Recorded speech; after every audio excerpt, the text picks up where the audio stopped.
The Putin regime has been widely exploiting the vulnerabilities of global social media platforms, using bots and trolls to promote specific stories and narratives. But Russian propaganda does not work how most people think it does. The interventions of the trolls and agitators often fail to directly promote pro-regime narratives in political discussions, but do succeed in distracting people from having open discussions that are critical of the state. Welcome to the counterintuitive world of Russian disinformation operations. The Silicon Curtain podcast has been created to explore issues around propaganda narratives and techniques and the threat they pose to open societies. If you enjoy the material we create, then please like and subscribe to help boost the popularity of our videos in YouTube. Maxim Alyukov is a postdoctoral fellow at the King's Russia Institute. He is also a researcher within the Public Sociology Laboratory based in St. Petersburg. Maxim holds a PhD in social sciences from the University of Helsinki and an MA in sociology from the European University of Saint Petersburg.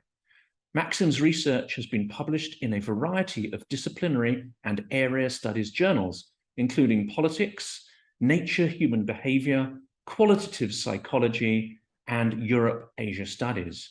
He has also made guest appearances on several British and European TV and radio shows, such as BBC World Service, BBC Radio 4, Deutsche Welle, and others. Maxim is a regular contributor to Open Democracy. Welcome to the channel. Hello. Yeah, thank you. Thank you for inviting me. Yeah, glad to be here. It's a great privilege, and the reason we got in contact was an absolutely fascinating article that I saw you had written in Nature. Now, this is a very difficult and complex area of research, isn't it? What got you interested in the first place? Well, it was quite some time ago. So I think I started focusing on propaganda, media, political communication in 2014. So, there's one of the arguments frequently used by Russian propaganda. It's where have you been in the past 8 years? So it's typically what they ask when people oppose the war. So they ask, okay, in the past 8 years, Ukraine has been bombing Donbass. So why you oppose the war now and not before? So I can answer.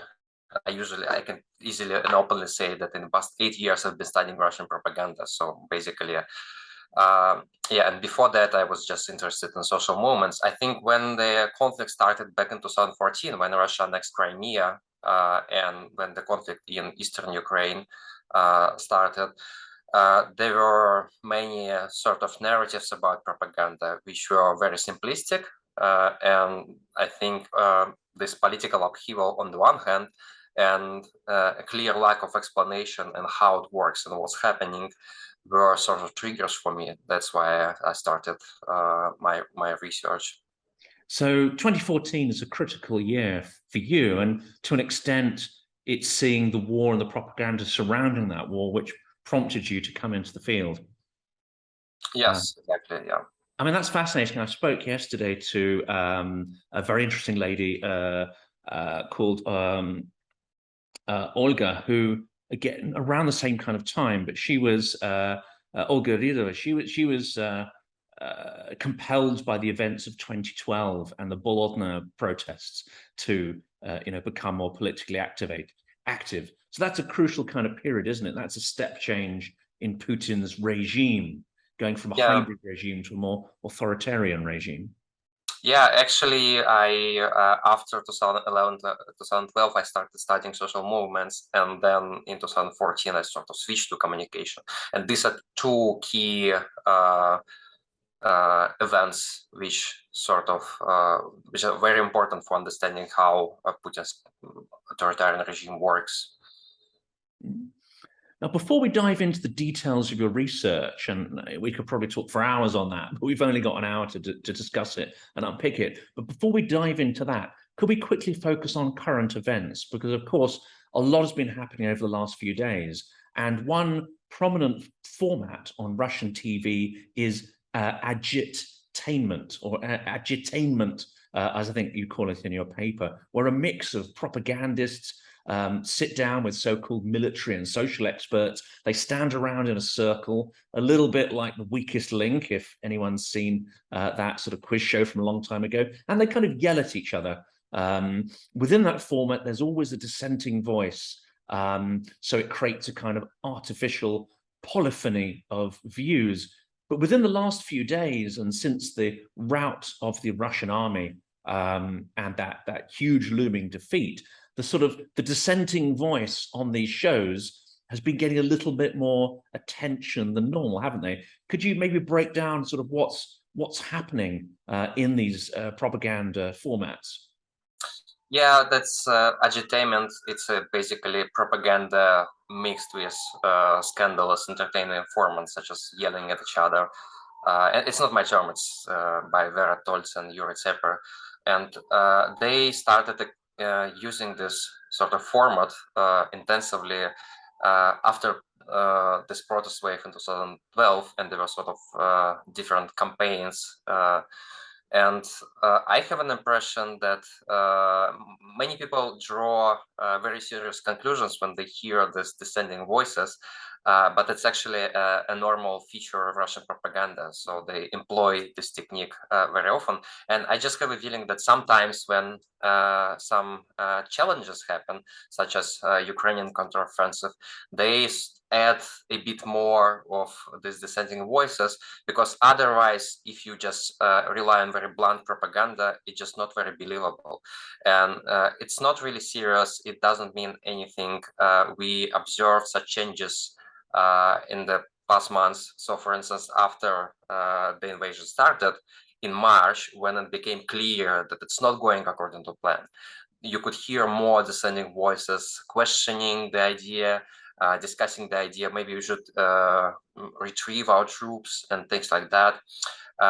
It's just propaganda adjusts to reality, because otherwise the distance between the reality and narratives is just too big, and people wouldn't believe it. And to an extent, the opposing voices at the moment are around the war as to whether to withdraw or whether to double down and go for full mobilization.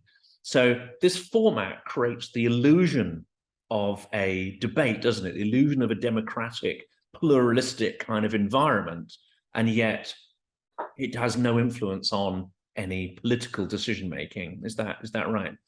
Yeah. So this format is Kremlin's attempt to solve a problem they have. So the problem is that the media machine in Russia is commercial media machine. So it needs entertainment, it needs to generate revenue, it needs to attract the audience. And on the other hand, there is a Kremlin control, and they need to spread propaganda somehow. And people don't like propaganda. They are not news junkies. And they have to both keep profits high and spread propaganda. And this show is just one of the attempts to make something very scandalous and attractive on the one hand, and spread propaganda on the other. So it's just one of the solutions to this problem. So some of the really extreme points of view that we see, and which a lot of commentators take them really seriously. You see on Twitter people sharing some of these debates on propagandist channels, and we're shocked and horrified. But to an extent, do you think Russian audiences, they know this is propaganda, they know it's a form of entertainment, perhaps they don't take some of the more extreme opinions seriously? Some of them don't, some of them do. Yeah, I'd say that judging by, well, right now you cannot get into heads of this propagandists like Solovyov and talk to them, but before that we had some research based on interviews with these people showing that sometimes they're not exactly serious, right? So they also approach their own role with some creativity, and for them it's just it's sort of a theatrical performance. Of course they understand that they are very influential, but for them it's also sort of a game. If we speak about people, yeah, I'd say that, well, I'm not sure if they understand and enjoy this theatrical part, but it's definitely many people do not really trust the shows. There is probably a group of people, a very significant group of people who take these people seriously, like Solovyev.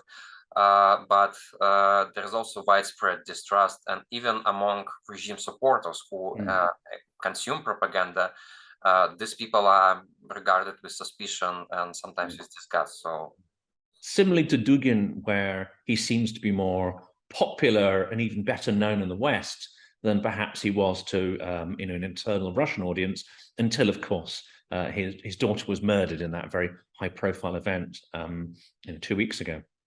yeah. So I think these people just create this esoteric image of Russia, and that's why people outside of Russia, such as journalists, all kinds of Twitter commentators, they pick up these images, and does not really correspond to what people like and see, what people like and enjoy in Russia.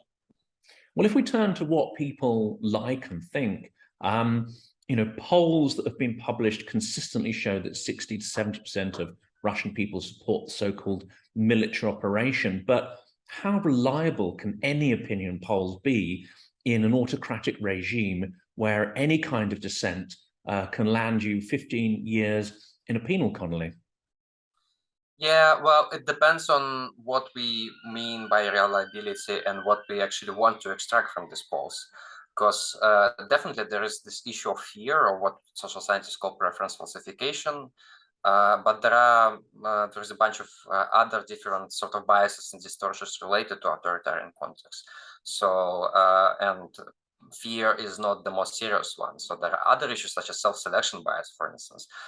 We have a sample and we should ask a question. So who were these people who agreed to participate in the survey in the first place? Right. So we know that there is a chance, there is a threat, and basically pro-regime people are more likely to agree to participate. And there are all kinds of biases like this. So sometimes people have no opinion. They don't have a formulated sort of understanding of what's going on. They just borrow some ideas from television just because they're being asked. My sort of heuristic, my approach to this issue, I always say in response to this question is that absolute numbers are not very useful. So when they say that it's 76% supporting Putin and a special military operation, that's not useful because of all these biases. But if, for instance, you look at relationship between variables, between age and support, between television viewing and support, that's very useful. Yeah. So ways to improve your data would be to obviously take a larger sample size, but also then divide it by demographics, by age, gender, maybe look at where their sources of information from.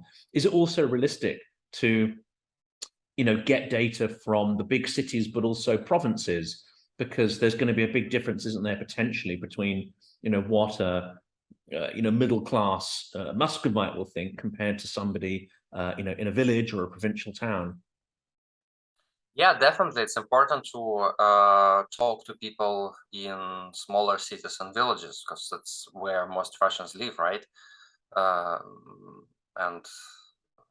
Yeah.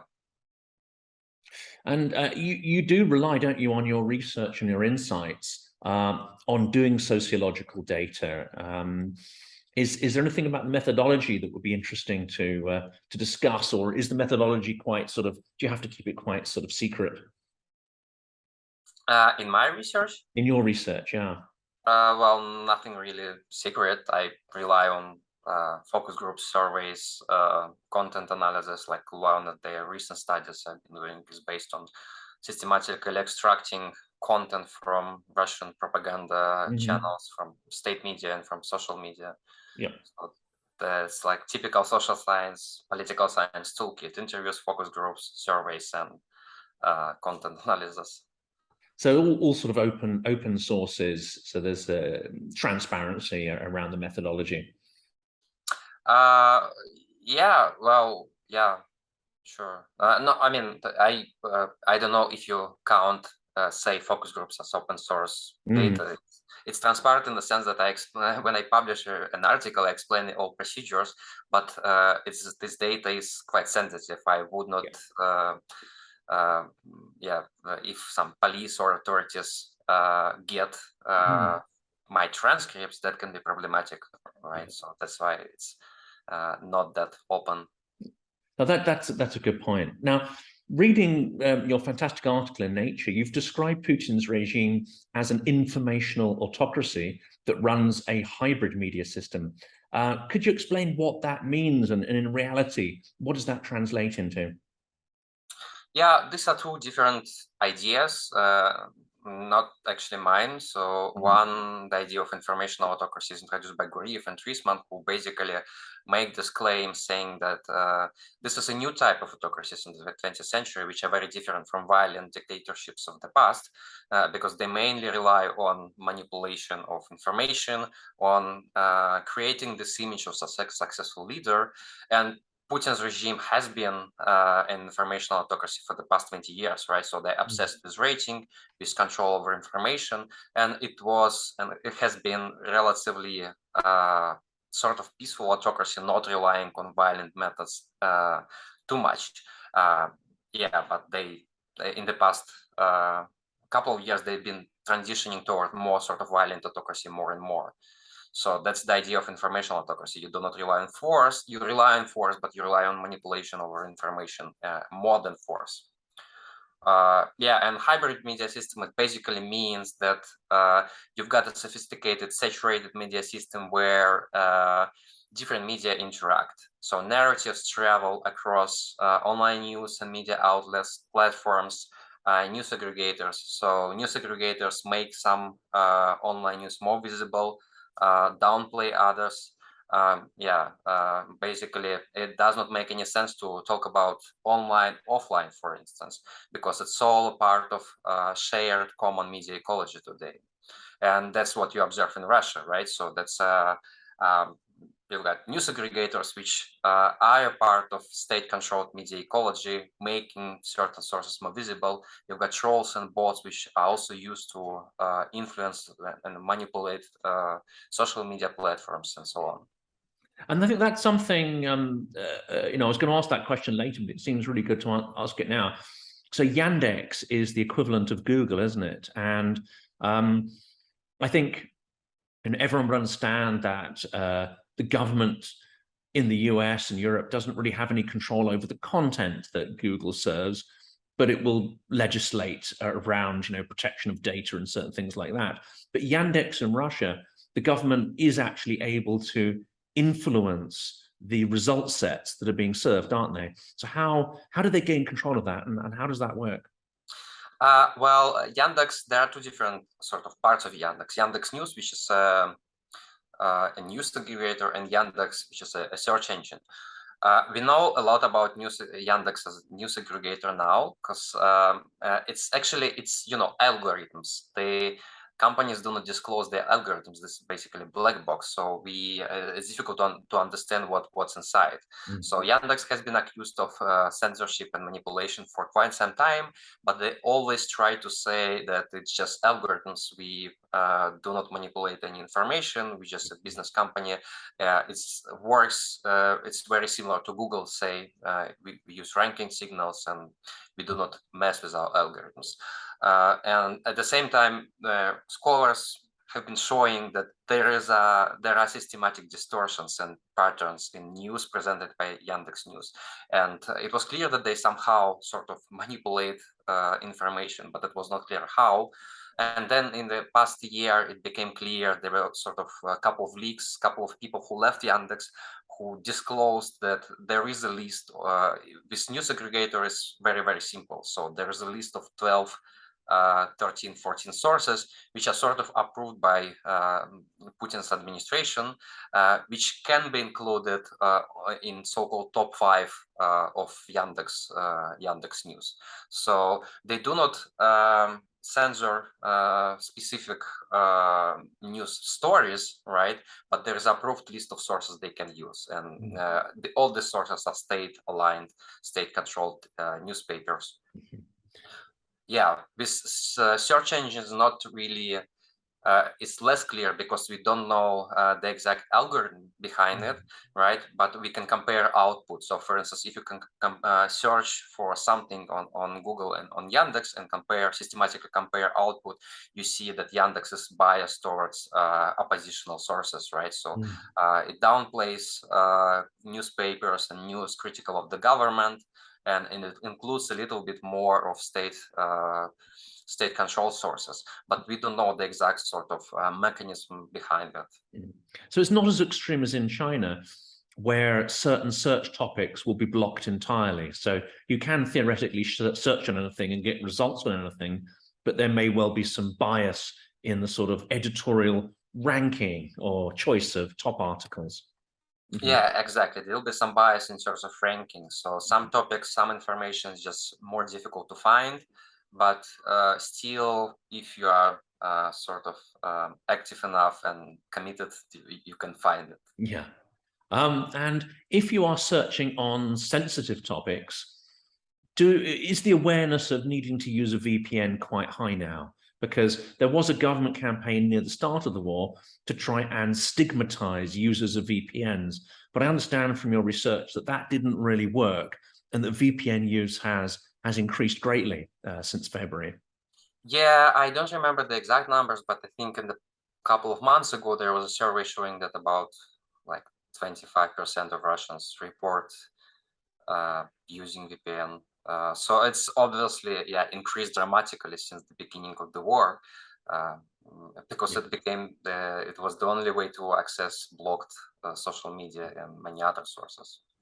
And what has been the main change? So if we look at the sort of hybrid media environment previously, a lot of obviously state TV is controlled very tightly, but you did have, I wouldn't call them opposition, but you did have alternative voices online and on radio. So for instance, Echo Moskwy, Dozhd, you could go and you could consume a very liberal media diet until, of course, the war began, or sometime before the war, because of course the repression actually began towards the end of last year, which was perhaps a premonition that something big is coming. But that's really changed since February, hasn't it? So what's happened to the media landscape? How many websites have been blocked, shut down, or forced to operate from outside of Russia? Well, if I'm not mistaken, the data revealed by Roskomnadzor, which is Russian communications watchdog, in July, according to this data, they blocked about 5,000 websites and more than 100,000, they call it resources. It's probably web pages, right? So it's not separate websites. So it's about 5,000 websites in total. Of course, only few of them are sort of popular news outlets, but in total, it's quite a number. And there are a few methods, aren't there, to block or control sites. You can literally shut them down, but they chose quite an interesting method of coercion, which was to designate companies and then individuals as foreign agents. So through that law, you didn't necessarily even force a particular station to shut down, but by being designated a foreign agent, it became much harder to gain advertisers, to monetize your content. And of course, it put you at the risk of being financially audited, which could, it puts an additional financial burden on anyone operating in that sphere. Yeah, that's quite it's not just shutting down organizations. So there are a few rules for people who are on the list of foreign agents. One rule is that whenever you write an article or give an interview or just tweet or make a post on Facebook, you have to add this passage explaining that you are a foreign agent, which basically makes it impossible for people to tweet because it's much longer than 144 symbols. But yeah, so I think basically the idea of this law, it was introduced back in early 2010s, right after this wave of repression, of protest and then repressions.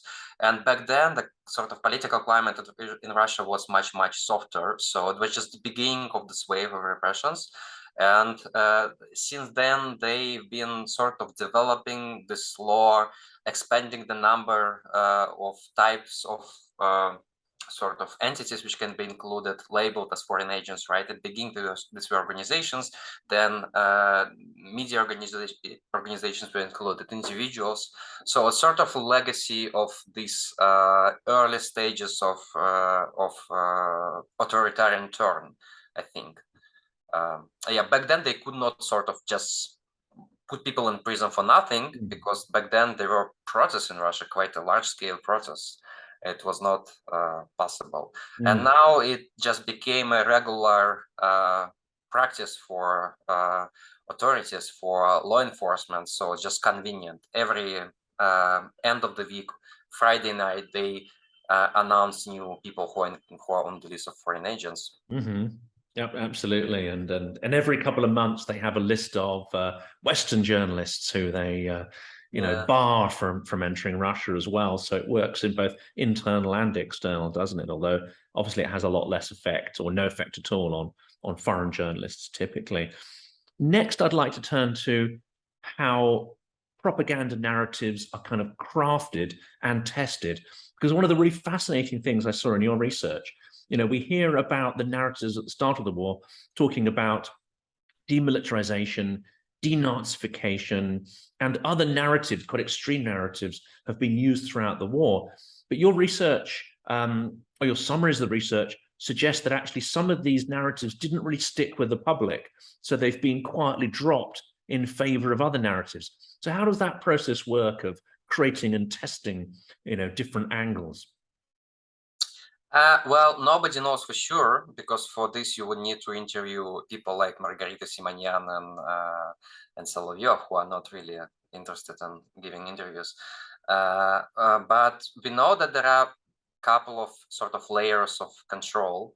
The first one is just, it was established after the beginning of the Russia-Ukraine conflict back in 2014. So they started to hold regular meetings with major sort of representatives of media organizations, such as TV channels and the Kremlin, and they basically coordinate the agenda, basically the Kremlin telling them what to do. Then we've got so-called temniki, meaning that these are instructions, secret instructions for journalists. And then, but the system can't work without journalist creativity. So the narratives and stories and the materials are prepared by journalists themselves, who rely on their own sort of understanding of what they have to do. And yeah, basically the Kremlin temniki focus on very broad areas. They do not give you specific instructions on what to say. They say, okay, if you focus on sanctions, then you should emphasize that sanctions hurt the West, not Russia. And then journalists themselves have to sort of come up with an idea how to frame the story fitting this more general guideline. So yeah, in terms of testing narratives, yeah, this is how it works, right? So it's your job to come up with a narrative which works, and somehow a couple of narratives which are super prominent at the beginning of the conflict were this NATO expansion and the protection of Donbass population. Yeah, I guess they somehow invented them working together, Kremlin political technologists and journalists, because it was clear that these were sort of sensitive topics, and they were gradually developing narratives.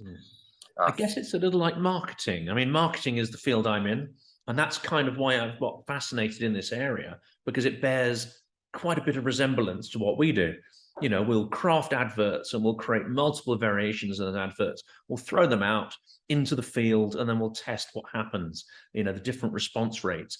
I'm imagining that even though we can't know for sure, that actually the Kremlin propagandists are not just, They're not just creating stuff for the sake of it. They actually will have a lot of data and data sources that they analyze, from user behavior habits, viewing habits. They'll do their own sort of gathering of data to understand what's working and what isn't.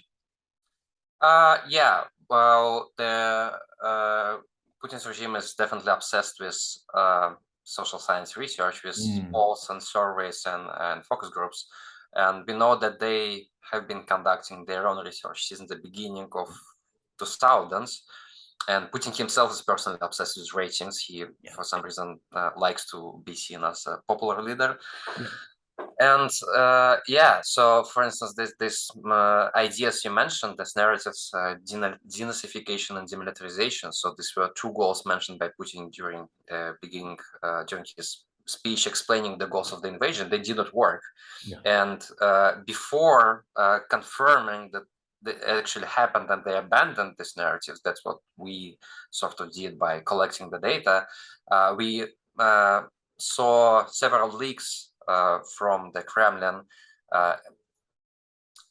basically saying that they abandoned these terms, right? So it's not sort of a new idea for us, because we already heard about the failure to make this narratives popular.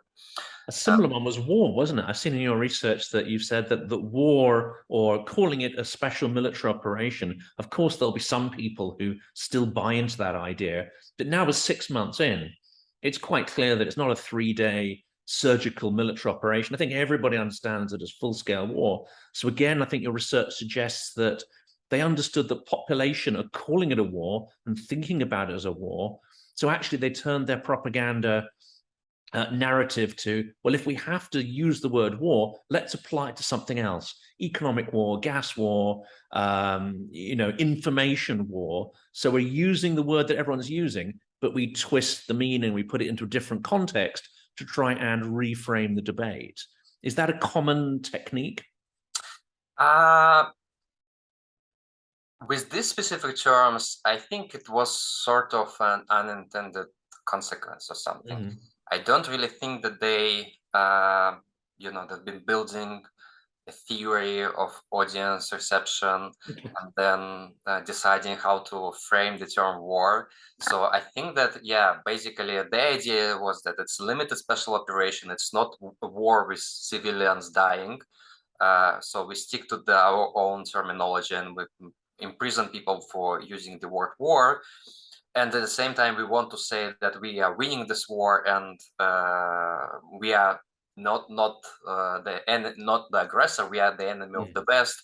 That's why we're talking about the war of the West against that. But the reality is that you definitely see that in the end they sort of appropriating some of the language used by the opposition. I'm not sure to what extent this is a planned operation. So it sounds like a sort of unintended consequence. So rather than being master strategists, some aspects of the propaganda narrative are kind of being made up actually in reaction to events. I think so. I think it's very much they adapt to changing circumstances, right? So there are people who have individual agency. They are told, they're given some general instructions, but then they have to decide how to act and how to cover particular topics themselves. So turning to that, you've talked about there being a number of tools used by propagandists to get their messages across.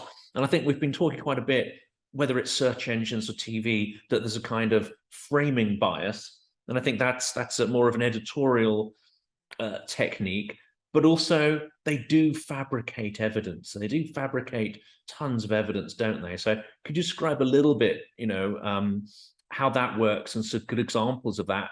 And sometimes the evidence that's fabricated to our eyes will look a bit absurd, but some of it works, doesn't it? Some of it's quite compelling. Well, that's how it works with information. One of the earlier obscene stories fabricated by Kremlin was this crucified boy in eastern Ukraine, who was allegedly crucified by Ukrainian soldiers. Which is of course false, and back then in 2014 and 15, 16, it appeared that they actually used paid actors to create the stories. And yeah, the thing with the stories is that once you sort of create the story and people pay attention to the story, then you can discredit. I mean, some journalists can come and say, well, this is here's my evidence showing that it's a false story, but this evidence showing that the story was false does not reach the people who were affected by this fake stories. So the fake sort of narrative travels, and you cannot really discredit it fully just because the information travels too fast and there's not enough, fact checking. So sometimes they do invent stories, and sometimes the stories are really crazy. But again, so for me as a social scientist, I think when you have this industry of Russia watchers and experts on Twitter focusing on the most obscene examples of Russian propaganda produced by Skabeyeva, Solovyov, and this is just very sort of cherry-picking approach. They focus on the most obscene examples. At the same time, you have dozens of Russian channels running 24/7, all kinds of news, all kinds of stories, and it's important to see this bigger picture. So what is the average sort of frequency of using certain words?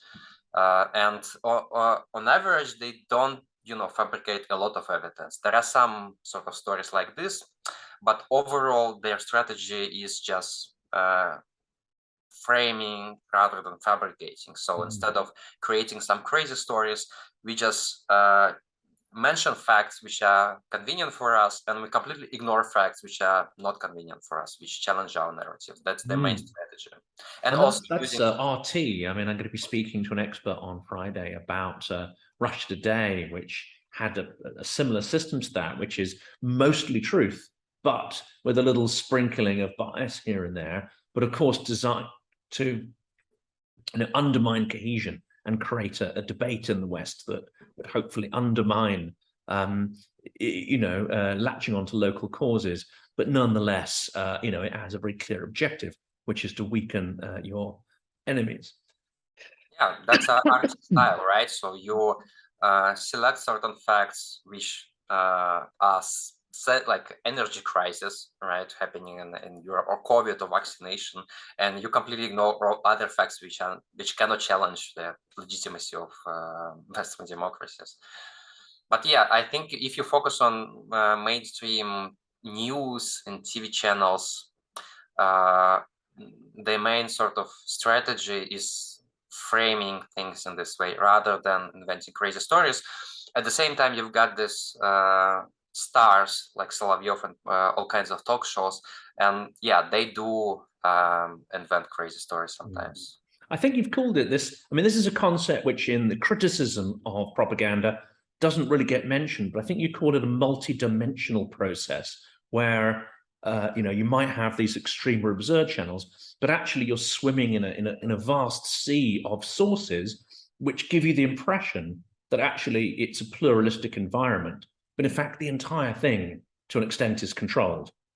And if any part of that media environment steps too far outside of the approved narrative, it's going to get sort of shut down. But it does create, I guess, for people in Russia, the impression that they're living in a more sort of, complex and perhaps freer society than it actually is.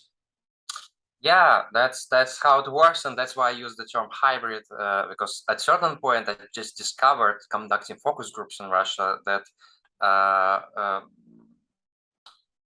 people actually, we tend to focus on television, but they actually watch television, and then they also use all kinds of online sources, and there's no sort of clear boundary between online and offline media use. And they actually work together. So they encounter the same narrative on television and then on news aggregators and search engines and platforms.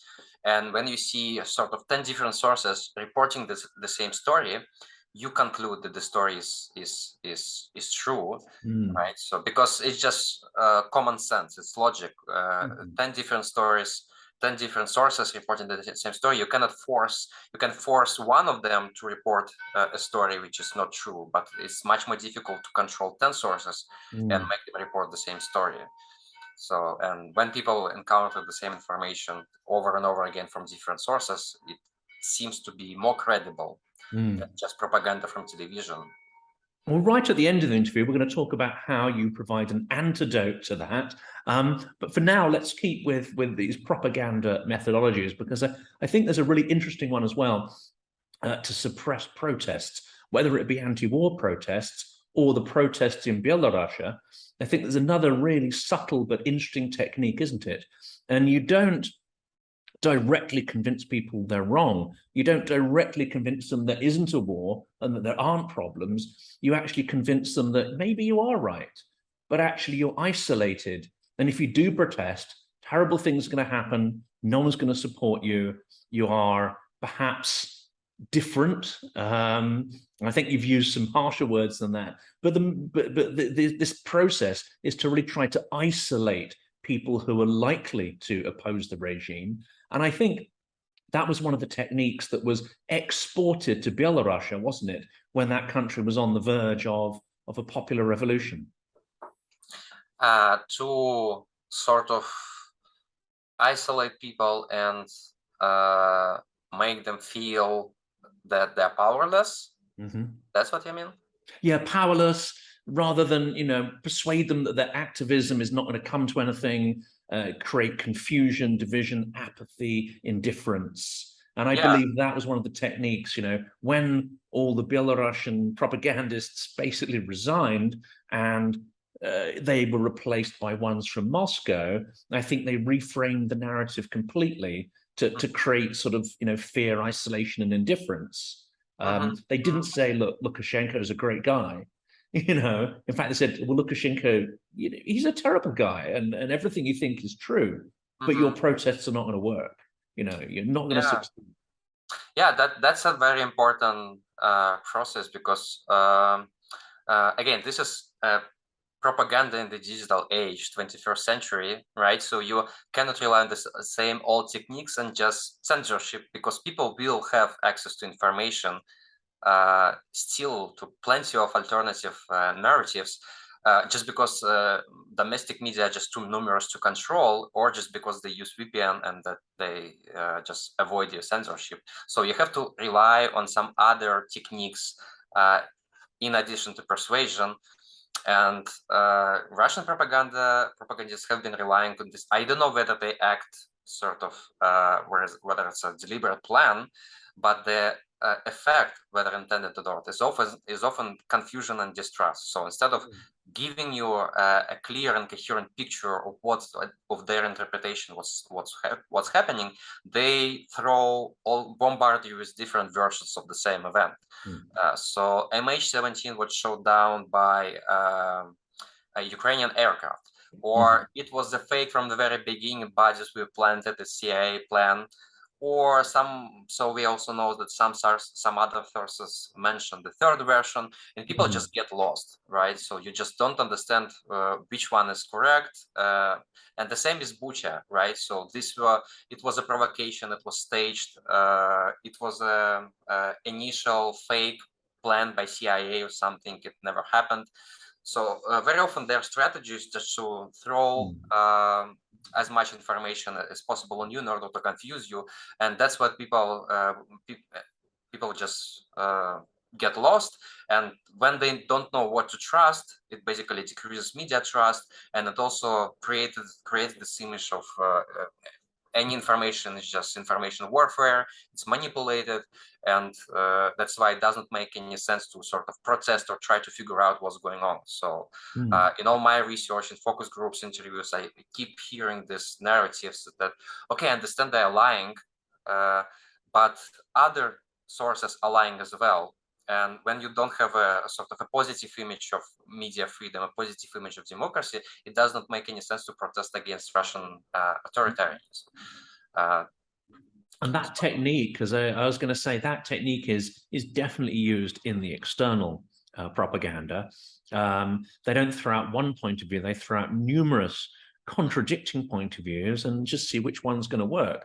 And the one about it all being the fault of NATO, etc., that Russia is, surrounded on all sides, creating the fortress mentality. All of these worked for a time, and then in the mainstream ceased to work. but some of them still do work amongst a small minority. So I'm thinking the hard left and the alt-right, they're still repeating these same narratives 6 months on, even though the mainstream has sort of moved on from them. So some of it can be quite effective. And we saw the same with Skripal, the poisoning, to a lesser extent Litvinenko, because I think the techniques were very, early on in the development of the techniques when Litvinenko was poisoned with a radioactive element. But yeah, each new crisis, they seem to be throwing hundreds of ideas out to see what sticks.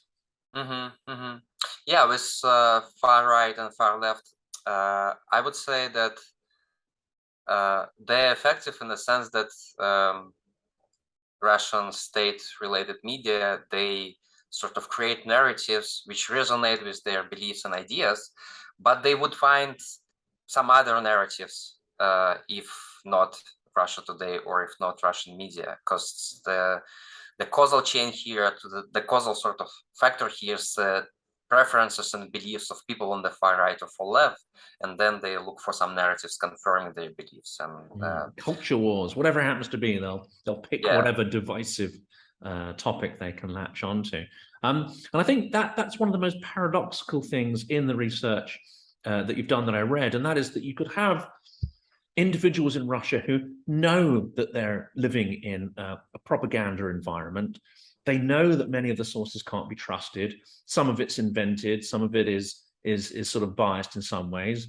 And yet, rather than putting them off the regime or putting them off the war, because they've had this conditioning of kind of indifference, and they're convinced of the idea that, well, this media is bad, but media everywhere is bad, that there is no such thing as truth, that actually, in the end, they align with the national interests. So even though they know the war is bad and it's terrible and the regime is not good, nonetheless, they will still support it because ultimately you've got this connection to a national identity. How does that work? Because I find that quite confusing.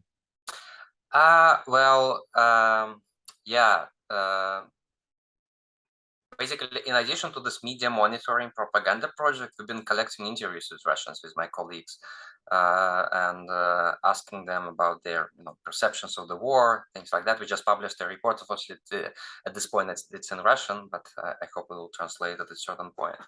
And yeah, so we focus on their media habits and perceptions, in addition to the emotions and attitudes to the war.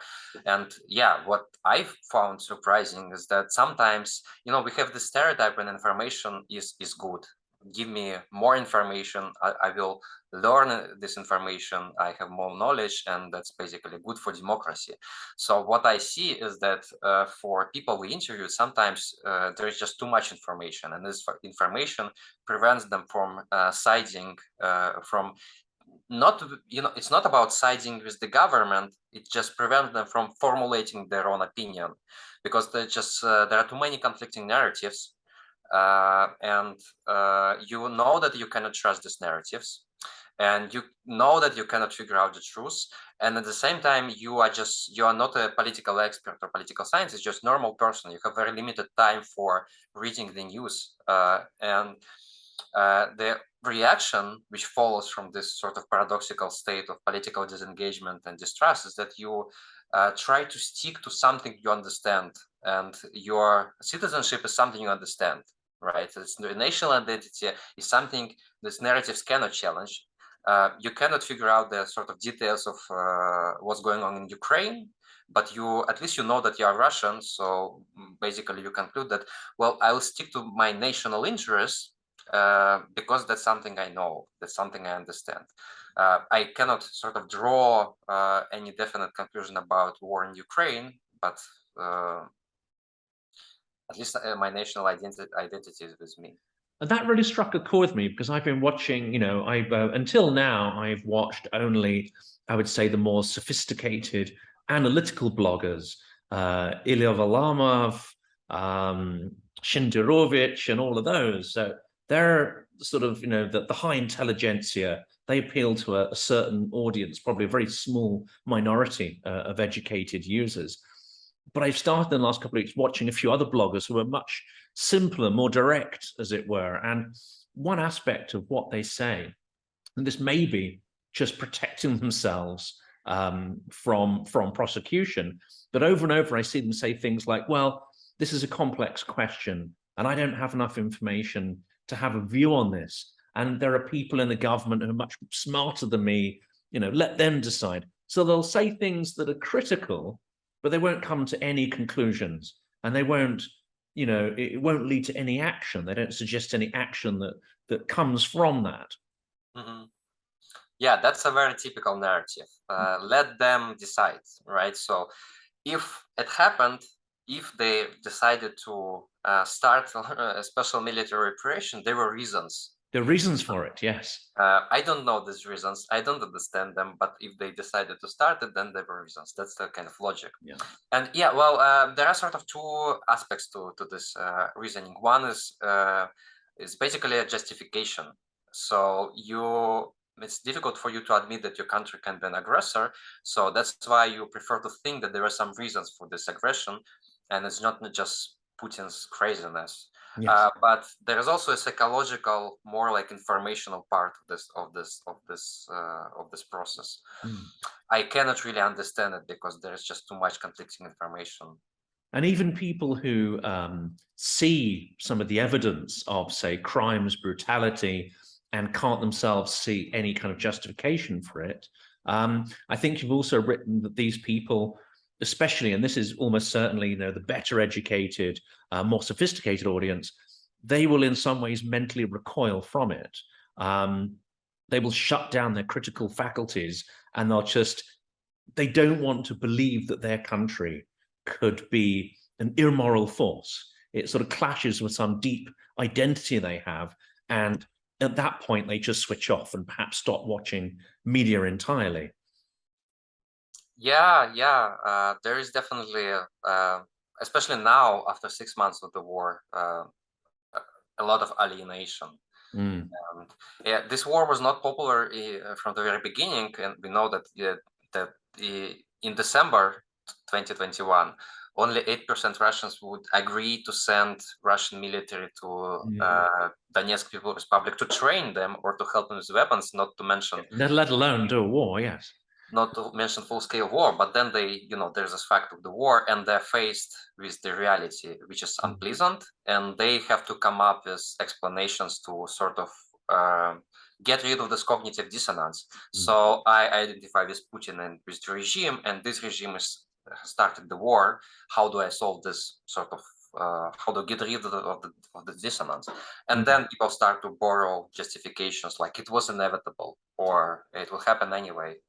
That was the other one I was going to ask about, and this is one which because I do have friends in Russia, and I would say many of them are in that sort of intelligentsia kind of class. And this is one argument that I found very difficult to both understand and argue with.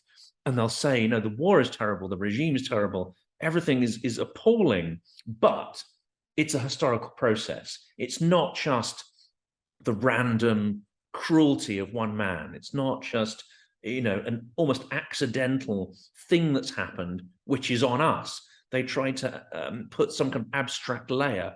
Oh, well, this is an inevitability. This is an East-West clash. This is a proxy war between the US and Ukraine, even though US showed no sign of wanting a war last year at all. Or they'll say, oh, well, it's all orchestrated by the military-industrial complex. And I think the net result, isn't it, is to absolve individuals and even, the country of the ultimate responsibility by forcing it onto some kind of abstract layer or higher power. Exactly. It's a post factum justification in order to be able to absolve yourself of responsibility and cope with stress and trauma and negative feelings. Because before the war started, there were a couple of months when there was this military buildup, and people were discussing this opportunity, this possibility of the war, and many people would not believe that it would happen just because yeah. Well, Russian people are generally sort of against the war because there was the Great Patriotic War. There's the Soviet norm, so any war is bad. And the problem is with this regime supporters that they share this idea that war in general is a very bad thing. So how do you reconcile the idea that the war is very bad with the fact that your country is waging a specific war, a concrete war? So that's why you invent the justification, and the television propaganda provides you. So it was inevitable. NATO would attack us anyways, so we just started first. Yes, absolutely. Another interesting aspect, 'cause I know we're coming towards the end shortly, but I got another sort of two questions to ask. One is something I found absolutely fascinating because I think it has as much application to how media narratives work in the West and how people react to them as they do in Russia. And that is that some of your research shows that, regime supporters and opponents can interpret information in a biased way. And actually, both groups often fail to detect stories. Because much of the criticism, that I'll make and I see on Twitter is about people who are sort of pro-war or aren't taking a stand. But actually, what you're saying is that kind of confirmation bias exists on all sides of a given debate. Yeah, that's true, definitely. It's just a fact of human life. If you have certain political views, you use this political views as a filter, and you focus on certain pieces of information, you reject other pieces of information. It's just how human psychology works. You always rely on certain mental frameworks to interpret information, and this implies that you select information which is already is consistent with your views. It's not only about political views, it's about any type of information. And definitely people who are against the regime, they have anti-regime frames and biases and schemas. Yeah, they would notice more information. They would notice information which sort of challenge Putin's regimes. They would reject information which is, yeah, they just biased, but in the other direction. Does this, and this really is, coming up to my sort of last question, because I want to end on more of a sort of potentially positive or action-oriented set of questions, and that is, so these techniques of a kind of immersive propaganda environment, they really are powerful in brainwashing. So how can you actually counter them, especially in the West? And how can you actually reverse this brainwashing technique in a population that has to an extent sort of been immersed in it or even radicalized by it? Yeah, the thing is that when the war started, there were all these discussions about particular techniques we can use. So some of the major European newspapers started to translate their news in Russian in order for make Russian population aware of the war. Some even used targeted advertising to send news about the war to Russians, and then none of the strategies worked, obviously. And partially the reason is that, of course, there are other reasons for pro-war attitudes, but the problem is that Russians are already very, they do not trust any information, so that's why doesn't make any sense to bombard them with facts. They'll just simply dismiss these facts as fake news. So I think what we might consider doing is focusing on social communication more. So when the war started, there were sort of conflicts in families falling apart, friends arguing because of polarization. But I think this is an important sort of avenue because people tend to, in Russia, in countries where people do not trust institutions, they tend to trust each other. And if you sort of manage to avoid breaking your family apart with political discussions, if you tend to sort of discuss issues, because persuasion is a long-term process. You cannot change people's mind overnight. And this is, I see it as one potential avenue, because people trust each other. And if you sort of prepare yourself that it's a long process and you don't change others' opinions overnight, it can be sort of important avenue for counter disinformation work. So if you give liberal activists in Russia some instructions on how to approach other people, it could be more effective than just sending them BBC articles or something. Yes.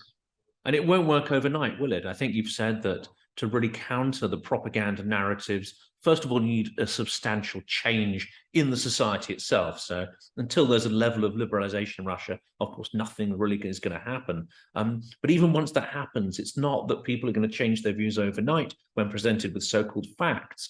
It's actually a long, long process of immersing them in other information sources. It almost takes as long to de-radicalize people as it took in the first place to radicalize them. Yeah, sometimes you cannot really change beliefs of a person who has this very coherent picture of the world, right? So of reality.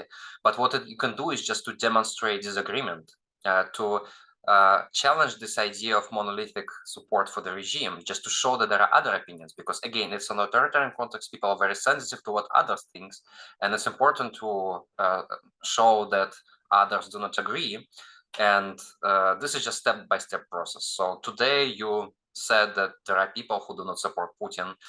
In a week, you reminded this person again that there are some alternative ideas, and you just repeat it again and again. So the problem is that, yeah, many people thought that it would stop the war, but the reality is that anti-war movement cannot stop the war, and they very rarely stop the war, so they just perform other functions. Yeah, I mean, I've heard generals say that starting wars is easy, stopping wars is far, far more difficult. And of course, you know, for balance, it's worth saying that this is not a problem that's unique to Russia, because we've had Brexit in the UK, we've had Trump in America, and both of these issues have been extremely divisive, split families apart, split generations within the same family apart, who have you know, radically different points of view.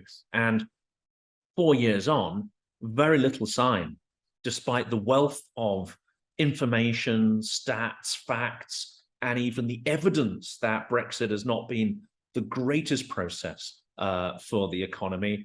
Nonetheless, the opinions have pretty much remained in the same percentages that they were back in 2016. So, you know, we're not immune from this same kind of propagandizing process, are we? Yeah, it's there are similar processes. Yeah, so I think in Russian case it's a bit much more radical, but you can definitely see identical polarization processes, identical sort of cleavages and things like that. My last question, because I know it's getting late here in the UK. My last question really is about another technique which actually is meeting with some success in Ukraine. Ukraine has been under bombardment from propaganda, obviously, since 2014. And they've been rolling out and developing media literacy programs, you know, cyber resilience and, you know, digital media literacy, and delivering it not to all age groups, but they're focusing really on the younger age groups from, you know, late teens up until 30s.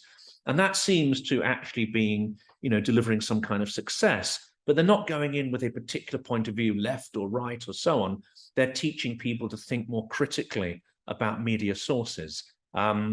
What are your views on that? Is this a potentially fruitful area to grow and import into the West? Yeah, I think it depends on how you approach it, because sometimes there is a very simplistic understanding. You just give people fact-checking services and explain them the basics of media literacy. It doesn't work, right? We know that never works. But if you incorporate media literacy classes, say in school, you teach them early on, you give them these critical skills. In this case, I think it can be, yes, it can be successful, but it should be approached as a more sort of serious, large-scale process. We shouldn't, you know, hope that it would change things overnight. Because, But yeah, sorry. yeah, there's this funny story. So when Trump came to power, there was this growth and rise in fact-checking services, all kinds of you know, media outlets checking facts, and at certain point, scholars decided to see whether fact-checking actually helps prevents people from consuming fake news. Mm-hmm. there was a study showing a very funny sort of portraying a very funny situation when people who consume fake news, they never use fact-checking services. People who use fact-checking services, they never actually consume fake news. And the majority of people, they neither consume fake news nor use fact-checking services. So you're not reaching the majority of people. Another interesting study I saw yesterday was analysis of an attempt by the US to do similar propaganda or do counter propaganda, obviously based on negativity and projecting points of view. And I think from that study I saw, the evidence came back that it had no impact whatsoever. So countering propaganda with more propaganda is not a solution either. Yeah, no, it just leads to, it's like negative campaigning. It just erodes media trust and it makes people, yeah, more polarized, I think. And trust in democratic institutions and processes. Well, I think that's probably where we'll have to wrap it up, because I know it's getting late. But Maxim, it's been a huge pleasure speaking to you. I highly recommend people read the research you're doing, because it's absolutely fascinating, and there's a huge amount of information concentrated in the pages of those resources. So I'll put a link to those in the comments when we publish the interview. But I'm really, really grateful that you could spend the time to speak to us today. Yeah, thank you for inviting me. It was a pleasure to discuss all these super important topics.